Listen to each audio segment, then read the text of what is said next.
la trompeta anuncia el fin. Y el hermano Enrique trajo una buena clase hoy esta mañana sobre la segunda venida y cosas también relacionadas que con el Día del Señor. Y el Día del Señor, bueno, se presenta en diferentes formas en la Biblia y definitivamente el final va a ser también su día.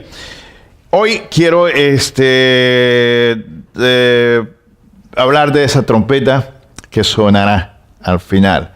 Y cuando yo pienso en trompeta, fíjese cómo son las cosas, ¿no? En algunos pueblos, en algunos lugares donde el empleador, el dueño de la finca, de la agricultura, y tenía siervos que trabajasen ahí, en muchos lugares tenían un tipo de campana. ¿Para qué? Para decirle a la gente, comienza a trabajar, para darles algún descanso, para sacarlos y luego también ese sonido al final. Y siempre han existido esas formas de anunciar por medio de un sonido. En las guerras mismas, las guerras se daban y había precisamente sonidos de una trompeta, un aparato que indicase que era. En las mismas guerras habían sonidos, y existen sonidos, de que indican alerta, que indican prepárate, que indica marcha o indica corre. ¿Sí? Han existido esas formas de trompetas, de sonidos que indican qué acción tomar. ¿A quiénes de ustedes, ya que viven aquí en el norte de Texas, les ha gustado, si lo han escuchado, el sonido de tornados? ¿Alguien ha escuchado el sonido de tornados? El sonido de tornados lo despierta a usted. Y yo escuché por primera vez ese tipo de sonido, pero fue en Houston, Texas, allá en los 80s, porque venía un huracán y se dio el sonido. Y fue alarmante, yo jamás lo había escuchado. Dije, bueno, ¿llegó el fin o qué? Bueno, parece que no, porque aquí estoy, ¿no? No llegó. Entonces hay sonidos. Y de esto nos habla precisamente la Biblia, de algunos puntos que es bueno ponerles atención. 1 Corintios 14:8, note lo que dice en referencia a sonido para prepararse. Dice, y si la trompeta diere sonido incierto, ¿quién se preparará para la batalla? Bueno, está haciendo referencia a las lenguas, a ese mundo que se habla en otro idioma y no se entiende. Entonces, en cuanto a ello, está diciendo a la iglesia, si la iglesia no entiende el sonido, no entiende el idioma, ¿cómo se va a preparar? ¿Sí? Y entonces trae la analogía de lo que era conocido de un sonido de trompeta, de un sonido que le indicaba al ejército, marchen, deténganse o algo semejante. Dice acá el texto, ¿cómo se van a preparar para la batalla? Si no entienden. El soldado entrenado tenía que conocer los sonidos y tenía que saber a qué sonido correspondía, a qué acción correspondía, a qué sonido. En este otro versículo, note lo que dice, en un momento, en un abrir y cerrar de ojos, a la trompeta final, pues la trompeta sonará y los muertos resucitarán incorruptibles y nosotros seremos transformados. Note qué va a suceder al final. Al final, cuando Cristo regrese por segunda vez, va a haber un sonido de trompeta. Y de acuerdo a la revelación que recibe Juan, me hizo pensar en cómo Dios tiene, yo creo a veces, en vez de yo llamarle quizás creatividad, ¿no? Le llamo un poco de humor. Por ejemplo, a Balaam le habla por medio de ¿qué? de una burra. Entonces imagínese usted que de presto su perrito le empieza a hablar. Y le oye bien claro y le dice el perrito, ¿sabes que te estás portando mal? Y usted ve al perrito y el perrito le dice, sí, te lo acabo de decir y lo oíste bien claro, te estás portando mal. Y usted se le queda viendo al perro, ¿no? ¿Qué le sucede a mi perro? Puede ver el humor de Dios por medio de una burra hablarle a Balaam. Vea el caso de Moisés. En el caso de Moisés, allí anda por el desierto y ¿qué sucede? Que ve una zarza ardiente. ¿Y qué hizo la zarza? Le habló a Moisés. Entonces imagínese usted cómo son las cosas, que usted se levanta y si tiene un rosal por ahí o simplemente un arbolito ahí en su casa y le dice, oye, Araceli, tienes que ponerte en línea, ¿sí? Y la hermana Araceli dice, ¿qué? Sí, forma en que Dios trata de llamar la atención. De acuerdo a Apocalipsis 4, Dios le habla a Juan. A Juan le habla, pero la trompeta, por medio de la trompeta le está hablando a Juan. Dice Juan literalmente que oía la trompeta y era como si le hablaba, le decía, le revelaba. Entonces Dios habla a Juan por medio de la trompeta. ¿Cuál es el punto, hermano? Que precisamente nosotros tenemos todo tipo de sonidos que podemos entender de parte precisamente de la Biblia. El sonido de alerta de tornados nos asusta. Cuando usted escucha aquí en el norte de Texas el alarma del sonido de tornado, indica que haga algo al respecto. Pero a veces, hermano, el tornado no le avisa. ¿Se acuerda lo que sucedió que fue hace 2 años? Casi ya 2 años. Allí precisamente por el lago que cruzaron ahí cerca del hermano Enrique. ¿Dónde estabas tú, hermano, ese fin de semana? En Oklahoma. Le andaba oyendo a los tornados. Y luego está pasando precisamente el tornado y él me está llamando que le vaya a checar a su casa y le digo, no, que pase el tornado primero, ¿no?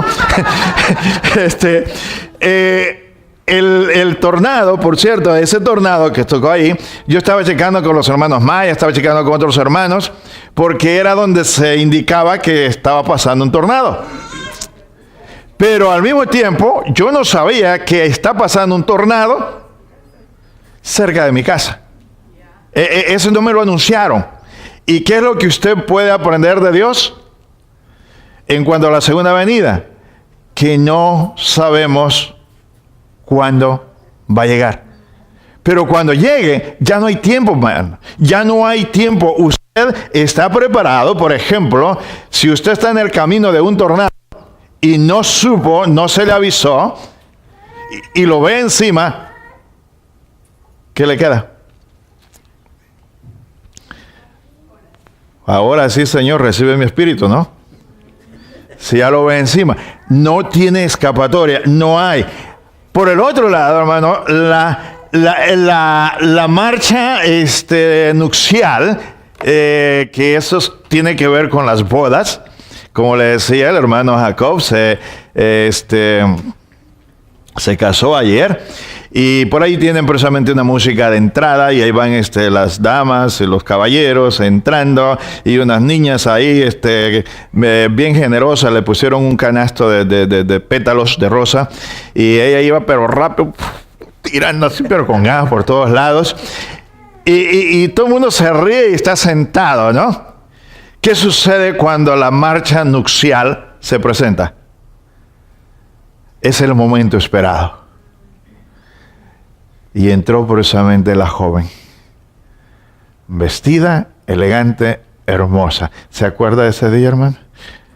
Y dice, no he pasado por ahí todavía. Ok, entiendo, ok.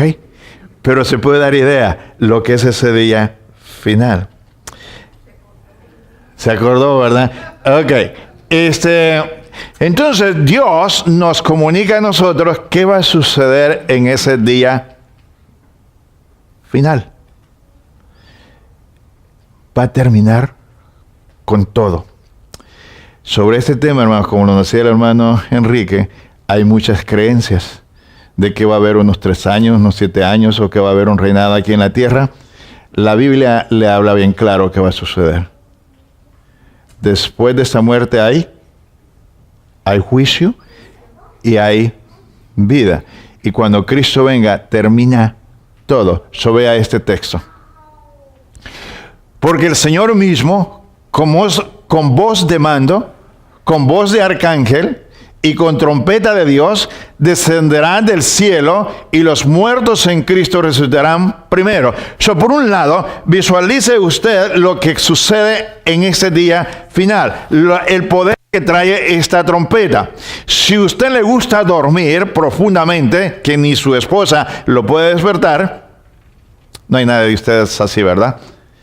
Esta trompeta, hermano, trae un sonido que no solamente te va a despertar a ti de tu sueño de descanso, sino que va a despertar también a quienes, a los muertos. Los va a despertar y los va a hacer resucitar, los va a levantar a tener vida. Esta es la visión también que tiene Ezequiel de los huesos secos. ¿Qué es lo que ve Ezequiel? Que los huesos volvieron a tener músculo, carne, y hubo precisamente vida de nuevo en ellos. Ezequiel está visualizando lo que va a suceder cuando Cristo venga por segunda vez. ¿Qué sucede cuando Cristo muere precisamente? Lo que hemos estado viendo los miércoles. Que en el templo que había aquel velo, el velo se rasgó en 2 y hubo entrada al lugar santísimo. Y al darse este evento, también se dieron otros eventos en el mismo momento. Uno de ellos fue terremoto y uno segundo fue resurrección. Dice que los sepulcros se abrieron y hubieron muertos que se levantaron. Todo, hermano, nos está indicando qué va a suceder en el día final. Este texto dice que la voz de mando vendrá. ¿Qué quiere decir eso de la voz de mando? Toda persona, viva o muerta, creyente o no creyente, va a escuchar esa voz. No hay escapatoria. Usted puede escuchar todos los argumentos de los ateos o de los que pretenden ser ateos, que Dios no existe. Van a tener que escuchar esa voz en el día final porque trae mando, trae autoridad. Y es donde viene ese punto, ese texto que también conocemos bien, que dice que ante Cristo se doblará toda. No hay escapatoria. Todo mundo va a escuchar esa trompeta, esa voz. Va a despertar al ser humano. ¿Qué más va a suceder en ese día final? Bueno, los muertos van a resucitar, nos dice aquí ese texto. Y esto, hermano, indica de que usted es un ser humano mientras está aquí en la tierra, pero en realidad usted es un ser espiritual. Que aunque su cuerpo muere, usted sigue existiendo. Y entonces vienen unos puntos aquí que voy a tocar un poquito más acá adelante. Note este otro texto. ¿Qué va a suceder con ese planeta? Solo piense usted por un momento, ¿qué va a suceder? Mire, pero los cielos y la tierra que existen ahora están reservados por la misma palabra, guardados para el fuego en el día del juicio y de la perdición de los impíos. ¿Qué va a suceder en ese día final? Los cielos pasarán, la tierra pasará, dejará de existir. Nota el siguiente, el 10. Pero el día del Señor vendrá como ladrón en la noche, en el cual los cielos pasarán con gran estruendo y los elementos ardiendo serán deshechos y la tierra y las obras que en ella hay serán quemadas. ¿Qué va a suceder cuando la trompeta suene? Hay lo que se conoce como el levantamiento de la iglesia. el levantamiento de la iglesia. Uno de los conceptos que por ahí se maneja es que se le llama el rapto, pero el rapto tiene otra connotación en esa doctrina. Indica que unos son levantados y los otros son, ¿a dónde? Aquí en la tierra, ¿cierto? Bueno, por ahí viene una doctrina bien fuerte sobre ello, que se va a vivir aquí en la tierra. No, ¿por qué razón? Porque la tierra va a ser destruida, cielos y tierra van a dejar de existir. Dice el 10, pero el día del Señor vendrá como ladrón en la noche, en el cual los cielos pasarán con gran estruendo, y los elementos ardiendo serán deshechos, y la tierra y las obras que en ella hay serán quemadas. ¿Cuáles son las obras que hay en la tierra? Imagínese usted toda la belleza de los cruceros, imagínese la belleza de los aviones, imagínese la belleza de el Gran Manhattan, de su gran casa también que usted tiene. Lo que usted valora, lo que usted aprecia, todo va a desaparecer. ¿Lo está viendo? Dice, toda y la tierra y las obras que en ella hay serán quemadas. Lo que usted aprecia de este mundo va a desaparecer. No existe más. Es quemado, es desaparecido. Dice el 12. Esperando y apresurándoos para la venida del día de Dios, en el cual los cielos, note, encendiéndose serán deshechos, y los elementos siendo quemados serán fundidos. No queda terreno, no queda globo terrestre, no queda obra alguna, desaparece el planeta. Cuando la trompeta suene, cuando se levante la iglesia y todo precisamente lo que es santo, lo que es de Cristo, sea levantado, lo demás es destruido. Esta es la figura, hermanos, que nosotros estamos viendo. Si usted tiene o puede agarrar una idea en cómo también Cristo lo presenta, en cuanto a lo que va a ser ese día final, ¿qué sucedió? Cuando Noé predica y habla de una destrucción con agua y habla de una inundación que va a crecer tanto y va a cubrir hasta el cerro más alto, la gente no lo puede creer. Nunca es visto, nunca ha sido visto, nunca se ha experimentado. Cuando hoy se habla, por ejemplo, de la segunda venida de Cristo, hay muchas personas que no lo creen. ¿Por qué? Porque no lo hemos visto. Por esa simple razón. Si no lo he visto, bueno, no lo creo. Bueno, ¿cuál es el caso aquí? Que no hay una segunda destrucción, es una. Y si ya creíste, si ya estás, ok, la vistes. Y si no la vistes, la padeciste, ¿cierto? La vives o la sufres. Esto es lo que causa la trompeta, el sonido, lo que causa precisamente la segunda venida de Cristo. En el día precisamente de Noé, del diluvio, dice que entró en el arca él y su familia, y al entrar, ¿qué sucedió? Empieza a llover y la inundación empieza a darse, y la destrucción de todos esos antidiluvianos terminó allí en ese momento. ¿Quiénes fueron salvos? Noé, sus 3 hijos, sus 3 nueras y su esposa. A esto le llama Pedro en capítulo 3. Dice, esto es semejante ¿a qué? ¿Alguien sabe? Dice, al bautismo. Primera Pedro 3:21. Dice, el arca salvó a Noé. A nosotros, dice Pedro, ¿nos salva él? Cuando lo creemos que Cristo murió por nosotros. Y es porque precisamente Gálatas tiene sentido, que cuando nosotros somos bautizados, entramos en Cristo, y estando ya en Cristo, estamos protegidos cuando la muerte nos visite o que nosotros seamos levantados por Cristo Jesús. En otras palabras, hermano, cuando usted muere, se terminó su oportunidad, porque lo que sigue de ahí en adelante es ¿qué? Juicio. ¿Sí? Y uno de los puntos que hemos hecho aquí, que yo les he comentado, es este, hermano. Si usted no quiere experimentar el juicio final, ¿qué es lo que debe hacer? Bueno, vestirse de Cristo por un lado. Pero por otro, ¿qué es lo que debe estar haciendo diariamente? Bueno, dé cuentas cada día. Usted se presenta ante Cristo y usted le dice, Señor, hoy creo que hablé mal a esta persona. Creo que hoy me porté mal de esta manera. Empieza usted a dar cuentas hoy. Al final, ¿qué cuentas va a dar? Si ya la dio.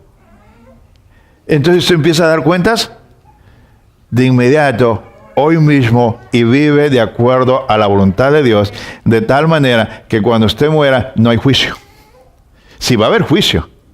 Pero yo me he preguntado, ¿juicio para el cristiano? ¿Para qué fue la salvación entonces? Sí, en realidad, en ese momento se nos da otra dimensión de lo que va a ser el día final. Los que van a dar cuenta, pero los que están en Cristo, ¿cómo se les va a recibir? Venid benditos de mi Padre, a heredar lo que Cristo vino preparado para ti, lo que habla en Juan 14. He aquí yo me voy y les voy a preparar morada, y vendré y los tomaré y los llevaré a estar conmigo. ¿No se está animando? ¿Sí? Esto es precisamente la segunda venida de Cristo que se va a dar. Hay algo más que quiero compartirles. Sonido de victoria. El postrer enemigo es la muerte. Este texto, hermano, me es fascinante porque hasta el día de hoy, hermano, aunque yo hablo a veces en una forma aquí humorística y a veces nos reímos, la muerte nos sigue asustando. ¿Sí? Y yo le digo aquí que a veces nosotros pues estamos y decimos, bueno, la abuelita tiene 95 años, estamos orando para que Dios la sane. No va a suceder, ¿cierto? No, ¿por qué? Porque hay un ciclo y ya ella llegó a ese final. Y entonces lo que nosotros tenemos que hacer es, en realidad, prepararla, despedirla. Pero la muerte nos sigue golpeando. Hermanos, hay una persona que no se va de mi mente en cómo murió. Esta persona, hermano, su esposa practicaba brujería. Pero él se volvió cristiano. Y fue una batalla grande. Cuando yo visitaba a este señor, a este hermano Brígido, cuando yo entraba a su casa, hermano Mario, yo entraba a esa casa por una puerta y la señora salía por la puerta de atrás y no regresaba hasta que yo me iba. Y así fue cada vez que visité a este hogar. Este señor enfermó. Y entonces yo lo iba a ver en un asilo donde lo tenían sostenido con máquinas, pero estaba bien consciente, hablaba conmigo, estaba consciente. Y yo recuerdo la semana antes de que él muriese, esas palabras con dolor de alma, profundas, y me dijo, preacher, yo no me quiero morir. ¿Por qué Dios no me escucha? Y son palabras que te penetran porque estás viendo a la persona morir y te quedas impotente. Y yo me quedé en silencio. Y esto yo creo que fue una revelación divina que me pone a decirle, ¿le gustaría saber qué es el cielo? Y recuerdo que empecé a describirle el cielo, ese hogar, porque yo me convencí que tenía que ayudarle a esa transición, a ver qué le esperaba. Y entonces me fui de ahí, esa vez después de hablar un rato, pero me fui derrotado. Yo me sentía golpeado, yo no podía hacer nada por él más de lo que había hecho.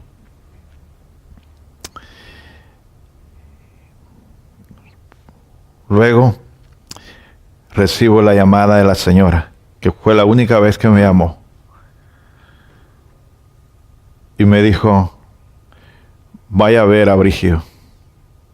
Así, frío, porque hoy voy a ordenar que le desconecten. Fría la señora. Y yo le dije, está bien, iré a verlo.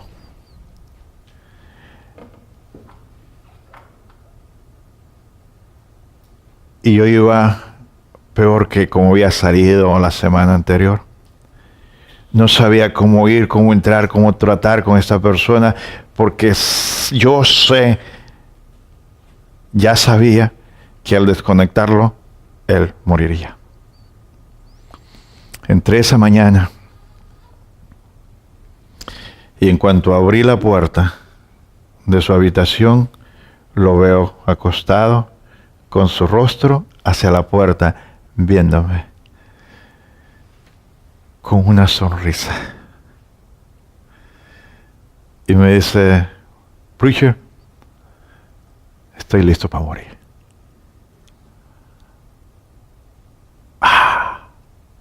Él no sabía lo que su mujer había determinado. Y cuando él dijo esas palabras, dije, Dios ya lo preparó. Ese día, en la tarde, fue desconectado de su soporte de vida y murió. He estado, hermanos, en muchos casos similares y hasta el día de hoy yo no me acostumbro a ver personas morir. La muerte es algo que castiga, que impacta, causa dolor físico, emocional, muy profundo. Vea, hermanos, este bello texto. Y el postrer enemigo que será destruido es la muerte. Si usted lee 1 Corintios 15, hay una larga descripción de lo que va a suceder el día final. Y el apóstol Pablo tiene una claridad qué va a suceder. Y ve a Cristo reinando y poniendo todas las cosas bajo su dominio, las tiene bajo su poder. Pablo está diciendo, Cristo reina, Cristo reina. En todo eso está diciendo, Cristo reina. Y luego dice, queda un enemigo.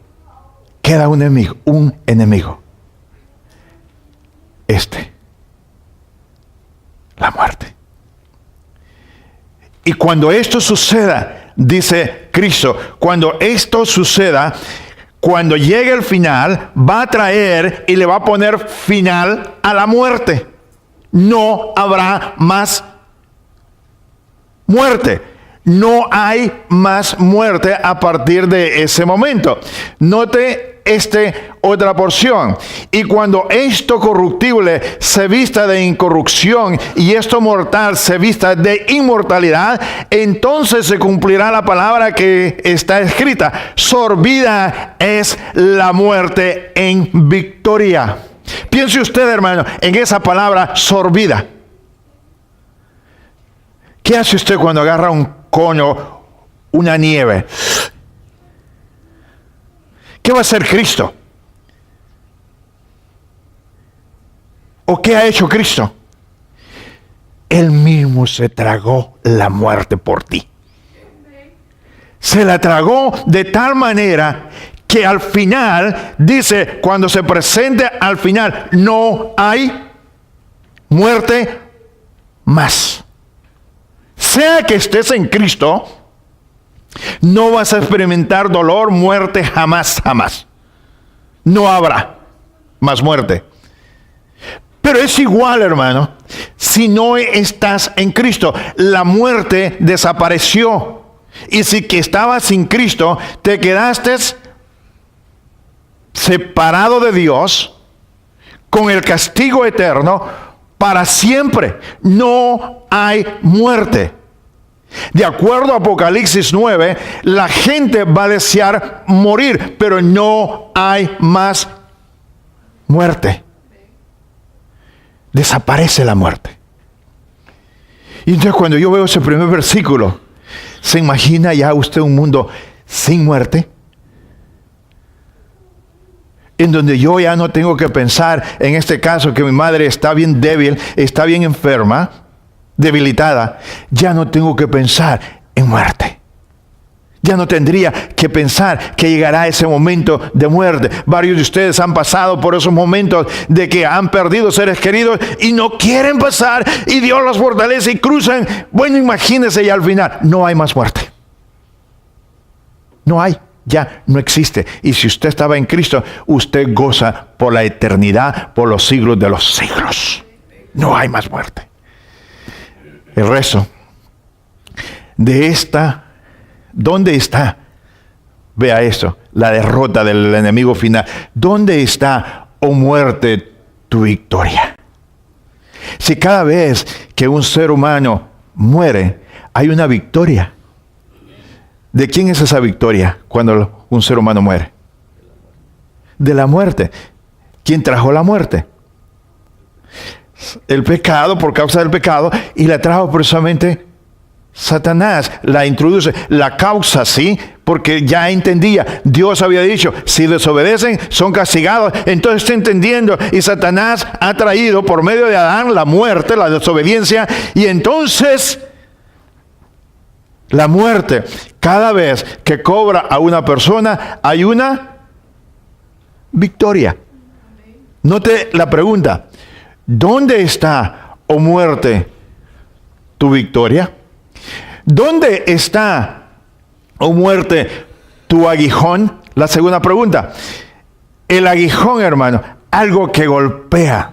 El aguijón, en la forma que yo mejor lo entendí cuando estaba yo en mi adolescencia, que empecé a leer de esto, era precisamente de los que trabajaban con bueyes. ¿Qué va? ¿Qué sucede cuando va el hombre detrás de los bueyes arando, o que va arrastrando una carreta? Que el buey que no está amansado recibe, y el aguijón penetra. Y yo veía bueyes sangrar, hasta que el buey se domaba totalmente, obedecía. ¿Alguien de ustedes ha sido picado por una oveja? Abeja, perdón. ¿Sí? A veces, aun cuando sea por un pequeño vampiro llamado zancudo, duele, ¿verdad? El aguijón de la muerte, dice aquí, ¿dónde está? Porque desapareció. No hay más muerte. Y el texto sigue, pues el aguijón de la muerte es el pecado, y el poder del pecado es la ley. La ley señala que está mal y causa este aguijón.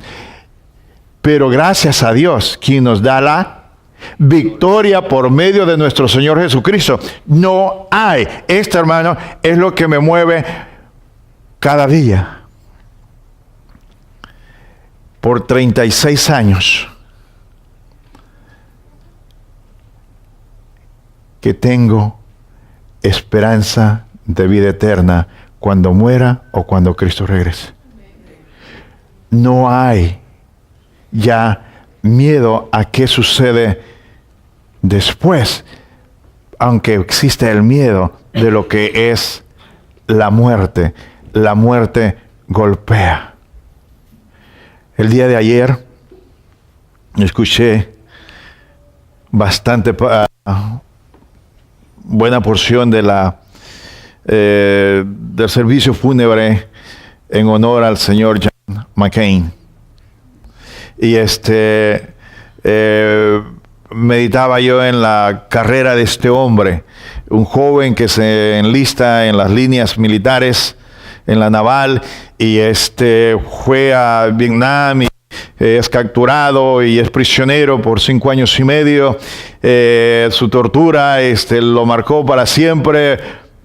Uno de sus brazos no lo puede levantar a más de esta altura por esos mismos daños que le hicieron. Se encauzó también en las líneas políticas y fue algo maravilloso escuchar de ambos partidos republicanos, demócratas, hablar de ese hombre como uno de los hombres más rectos que ha existido en la política. No se vendía, aunque fuese su propio partido. Por convicción caminaba, obraba. Y a pesar de todo eso, murió. Su hija dio un discurso muy emotivo y muy doloroso. Su padre, quien la ayudó tanto, no está más. Y entonces Dios entiende y Cristo entiende este dolor. ¿Dónde está, oh muerte, tu aguijón? ¿Dónde está tu victoria? Porque el postrer enemigo va a ser derrotado por Cristo Jesús. Y los que estemos en Cristo, cuando Cristo venga por segunda vez, entraremos en la vida eterna en donde no hay más muerte. No hay más muerte porque todo lo ha consumido precisamente Cristo Jesús. Hermanos, ¿qué es lo que podemos entender? Va a haber una trompeta final. Va a sonar. Y no sabemos cuándo va a sonar. No hay señal que te diga, mira, para el 2040 va a sonar. Será parte de la clase que trajo el hermano Enrique. Cristo mismo te dice, no sé cuándo va a ser eso. ¿Por qué? Le preguntaron, ¿cuándo va a ser el día de tu segunda venida? Y él dice, yo no lo sé. Mi Padre lo sabe. A partir de allí, hermano, ¿qué es lo que le queda a usted y a mí? Que hoy podemos estar viviendo el último día de nuestras vidas. No sabemos cuándo. ¿Sí? Yo creo, y creo que posiblemente vaya a ser así, que Cristo venga en su día. ¿Y cuál es el día del Señor? Es un domingo. Y entonces a veces jugando, y a lo mejor no lo sé, ¿no? Que el Señor diga, bueno, me voy a llevar a los que estén en la iglesia ese día. Bueno, estoy exagerando mi caso, ¿no? Pero, ¿cuál es el caso, hermano?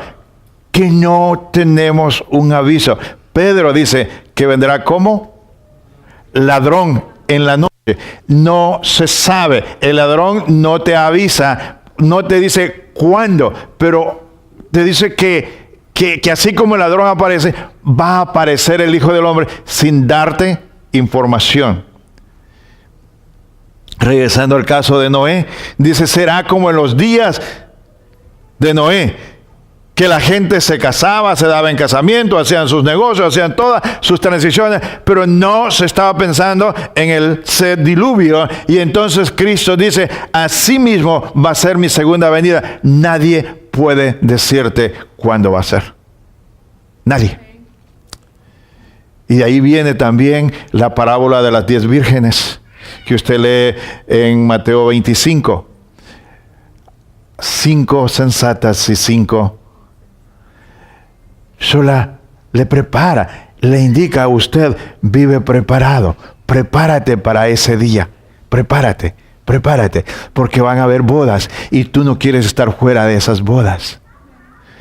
Si hay algo aquí que me emociona, por un lado, imagínese esa trompeta, el sonido de esa trompeta para los que están en Cristo. ¿A qué cree que va a sonar esa trompeta?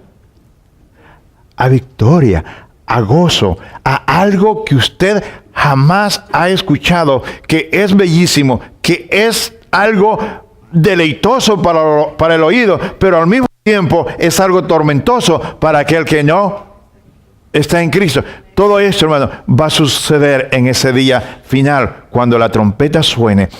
Todo oído, muerto o vivo, joven o viejo, rico o pobre, chino o mexicano, todo mundo lo va a escuchar. Va a hablar precisamente en un idioma que usted va a entender. Por ejemplo, aquí tenemos al hermano Brian, ¿no? Y por amor a Claudia y a su cuñado, bueno, está aquí, ¿verdad? Y a nosotros quedamos un poco, pero no entiende. Y sufre precisamente. Bueno, esa trompeta va a hablar en una forma que lo va a entender. Dice Juan que la trompeta daba un sonido, pero le daba palabras.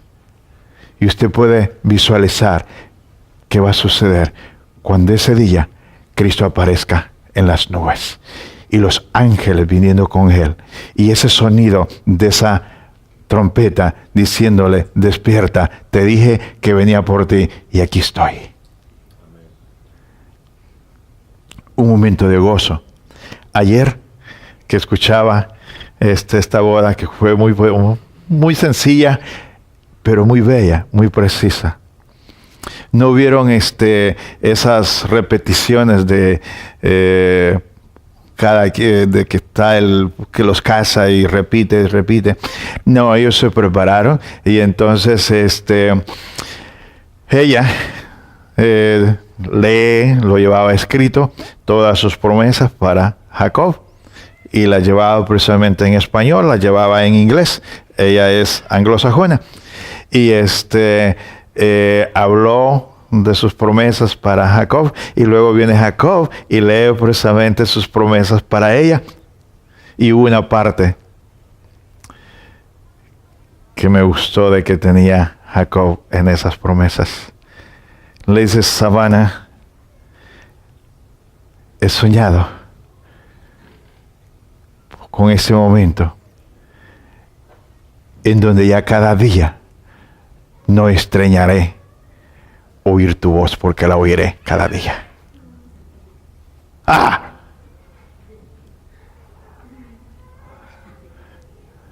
Hasta románticos se volvieron ustedes en ese momento, ¿verdad? Hermanos, ¿puede usted escuchar algo de Cristo? Vendré por ti, para que donde yo esté, tú también estés. ¿Puede escuchar usted ese momento, ese tiempo, esa eternidad, en donde usted va a escuchar a Jesús todos los días? Podrá contemplar su rostro, como el apóstol Pablo dice en 1 Corintios 13, ahora vemos y en parte entendemos, pero entonces veremos cara a cara, entenderemos todo. Ahora quizás usted tenga preguntas: Cristo, ¿por qué te tardas? Quizás tenga preguntas: ¿por qué esta injusticia? Entonces lo vas a entender perfectamente. Cara a cara oirás la voz de Cristo hablándote y tú hablando con Él. No habrá más llanto, no habrá más congoja. Lo siento por ustedes, damas, que les gusta llorar. No va a haber más lágrimas allá. No va a estar permitido eso. ¿Qué les parece? A lo mejor se entristecen y dicen: no quiero ir para allá porque me gusta llorar, ¿no? Pero es ese tiempo, hermano, que nuestra alma debe de anhelar, y entonces debemos de esperar ese día, hermano, que viene. La trompeta sonará invitando a la iglesia a entrar en sus bodas. Cuando la marcha nupcial se presenta en una boda, así exactamente sucedió ayer. La marcha nupcial se activó y ella entró y todo el mundo se puso de pie, y aunque su padre iba con ella, le aseguro, nadie se fijó en el padre, yo mismo si lo vuelvo a ver hoy no sabré qué es él. Pero ella se veía muy bella. La iglesia la va a preparar Cristo, la está preparando, la está purificando de tal manera que va a estar gloriosa, sin mancha, bellísima. Y es usted y yo, hermano. ¿No le da gusto? Amén. Si tú no tienes la sangre del Cordero, si no tienes las vestiduras de Cristo, te invito, hermano, a que las busques, las tengas, porque no podrás entrar sin esas vestiduras. Te recuerdo, no podrás evitar escuchar esta trompeta. Es más, si estás en Cristo, vas a desear escucharla, porque te promete victoria. La muerte no va a existir más y va a haber un son de victoria, de gloria. ¿Estamos bien? Amén. Vamos a cantar aquí un himno que nos lleva a pensar también en estas cosas. La llamada suena sobre el mar traidor. Esta vida tiene retos, tiene desafíos. Cristo te ofrece paz hoy mismo y la vida eterna después de que Él venga.